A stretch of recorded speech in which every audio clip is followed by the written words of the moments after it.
I'm super excited to get into this video with you guys because we are in June, which means we have kind of hit the halfway point of 2025. I feel like the past 6 months have gone by so fast. And with the middle of June, I like to do sort of a net worth update just to get you guys back associated with my totals.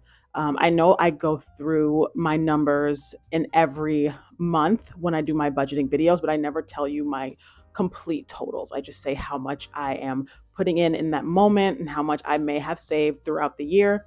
And so this video is just going to be that. We are going to be exposing my bank accounts, exposing my investments, and giving you my total net worth as a 32-year-old living in a high cost of living city. I live in Seattle, if you guys are new here. So if you're into that, please stay tuned and I will get right into the video, starting with my year-to-date numbers. I split them up into what I've saved in my liquid account and what I've saved in my illiquid accounts. I have saved a total of $13,000 in my high yield savings account. Now, $6,000 of that came from a bonus that I did receive in April of this year. I really took advantage of getting that and just really saving about 90% of that bonus. Another thing that helped me reach $13,000 was the 3 paycheck month in January. That is where we are with our liquid savings, with our high yield savings account.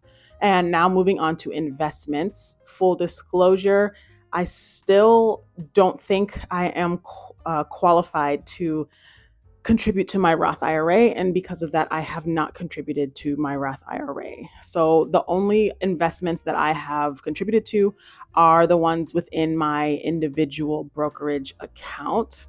And I like to invest in ETFs and index funds within that account. So my biggest holding is VOO, just for full disclosure, and my second holding is QQQM. And year to date, I have invested $9,166.67 in that account.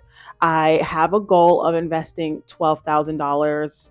And I think I can hit that individual. I think I can actually do more. I just wanted to get in the habit of putting money in that account because it's not tax advantaged, which makes me uncomfortable. So it's me getting out of my comfort zone a little bit. And so year to date with those two accounts, I am at a total of $22,166.66 saved. So that is how much I have put away. I feel like I've really been squirreling cash away between the economy being a little bit scary, my industry being a little bit rocky, and just where I'm at in life. We just need to be able to have a big nest egg. And so I've really put in a lot of effort into just feeling more secure in a world that is just very uncertain at the moment. And so that is what I've done year to date so far, which is great. So now let's get into the good stuff, and that is my totals. So next, let's get into my investment accounts. Let's expose those. I have my individual brokerage account. I have my Roth IRA that I hold in Charles Schwab.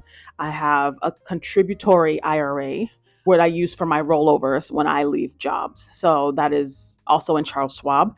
And then I have my current 401k, which is in Fidelity. So and my individual is also in Fidelity. So that is the accounts that I have currently. Let's start with the Charles Schwab numbers, starting with my contributory IRA. So my trad IRA has a total of $22,775.15. My first, clinical research job. When I first started investing at 24, I really only contributed enough to get the match, the 5% match. It was a 403B because I worked at a hospital, and I really, was more focused on investing in my individual brokerage account and then using that money to pay off my loans. And so that's why it's a little bit low. I feel like at my age, I should definitely have a 6-figure contributory IRA by now, but as you can see, it's pretty low. And so that's what I have there. And inside that account, I have ETFs. So I have VTI, which is the S&P 500 ETF. Now for my Roth IRA, which is also in Charles Schwab, This one is a little bit bigger. It is sitting at $41,861.86. And my Roth IRA, I started it when I was around 25. I wasn't able to give the full contribution until around the age of 27. And then by the time I reached age 30 and got married, I was phased out. So like I said, I don't contribute to this one anymore. So it's going to have to just grow the way it is. And in my Roth IRA, I have SWTSX, which is an S&P 500 index fund. I bought in at $55 per share. And right now I believe it's over 100. So that is my largest position in my whole investment portfolio. My favorite index fund ever. And you get one dividend per year with this index fund. And it usually, for me, comes out to around $600. So at the end of the year. So it's like Christmas, basically. If you guys did get this far in the video, leave a comment below on what your favorite position is in your investment portfolio, or what is a stock that you are currently curious about. I would love to discuss that with you down below. Another position that I have in my Roth IRA is SCHD, which is a high dividend yielding ETF. It's a pretty popular one, and they did recently have a split, which I think I benefited from. My shares went from 100 to 300 overnight, which is great. The dividend didn't change. However, it's a pretty good stock. I would say it's my favorite high dividend yielding one. So that is my second biggest position, I believe. And then my third position is VXUS, which is a total international stock market index fund. And so it's ETF-y as well, right? But it follows the indexes that are not within the US stock exchange. And so that's just so that I can have some good coverage within that portfolio. And I do find that when my US stocks are down and things outside of the US are going well, that stock does hold me up pretty well there. So that is what is in my Roth IRA. So my total amount for Charles Schwab is sitting at around $64,000, which I think is pretty impressive because I stopped investing in that account in the 40s. So to have grown about $20,000 is fantastic. But again, keep in mind that we are in a historic time of the stock market where things are just going up and up and up. Even though there are times when things go down, overall, it still is going up, including that most recent dip. So just keep that in mind. A lot of this is luck. And now to move on to my Fidelity accounts, which I have my individual brokerage account and my 401k currently. In my Fidelity account, I have my 401k and my individual account. And my individual account right now is my smallest account because I did just start it recently. And so I am kind of babying that account and working it up to a bigger number. And I just really can't wait to see how it takes off as we really cultivate some momentum within that account. So my individual account right now has a total of $12,889.50. And we have been actively investing in this account only this year. Hopefully for the second half of the year, we can really pick up on that. But as of right now, we are sitting at $12,889. And next for my 401k. So this is, I believe, my biggest account out of all of them, the least liquid account that I have at the moment. I am 100% fully vested in this account, which is great. We are at $58,043.51. I believe that as time goes on, it will go higher. And I just look forward to seeing it get bigger. I remember this time last year, it was sitting at about $33,000. So to go from $33,000 to $58,000 is truly incredible. And I have some variation of an S&P 500 index fund in there. And that's what I like to do when I do invest within my 401k is I don't like to go with the target date funds that they give me.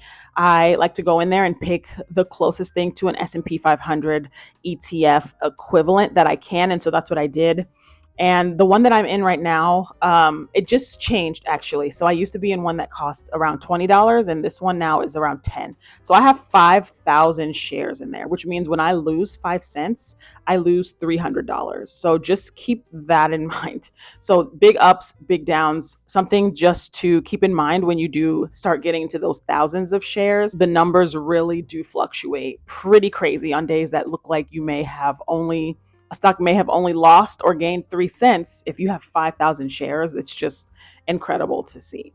And so my total in my Fidelity account, which has my 401k and my individual brokerage account, it's sitting at around $74,000 or so. And for my complete net worth, with all of those numbers added up, which I did do right before this video, I am sitting at a net worth of $168,912.52. I think I crossed into the six-figure net worth area when I reached 30 years old.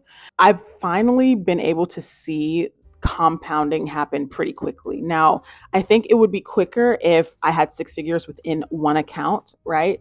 I do have multiple accounts that make up the six figures, but once I hit the six figures in one account, I think that'll really start to snowball. And so I really look forward to that. And so that is all of my numbers. Now for my net worth combined with my husband's.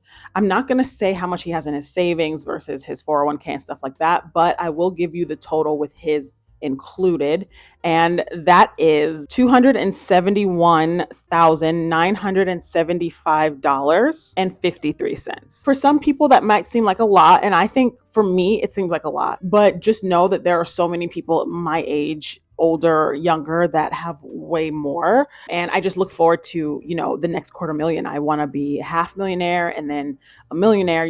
As you guys know on this channel, I am on a journey to reach $1 million net worth by the time I reach retirement age. And so I feel like I'm just that much closer. I'm working truly so hard through burnout, through ruts, and just feeling discouraged. And I want you guys to feel encouraged as well and know that slow and steady really wins this race. I have been doing this since 2018 and it is 2025. So around 7-ish years, 8-ish years. And I just want you guys to know that once you hit the 5-year mark, it really does start to just take off. So just stay the course, don't be discouraged, and just keep going. And I know that things do seem a little bit easier for me because I am married. And I do acknowledge that. However, you guys can do this too. A lot of you guys have better paying jobs than I do, and you live in areas that aren't as expensive. So you can do this. And I just want to know what your strategies are and your progress is for the year so far in the comments down below. Leave a comment down below on what you think of this video. Share it with anyone that you think it might help. And I will see you in the next video.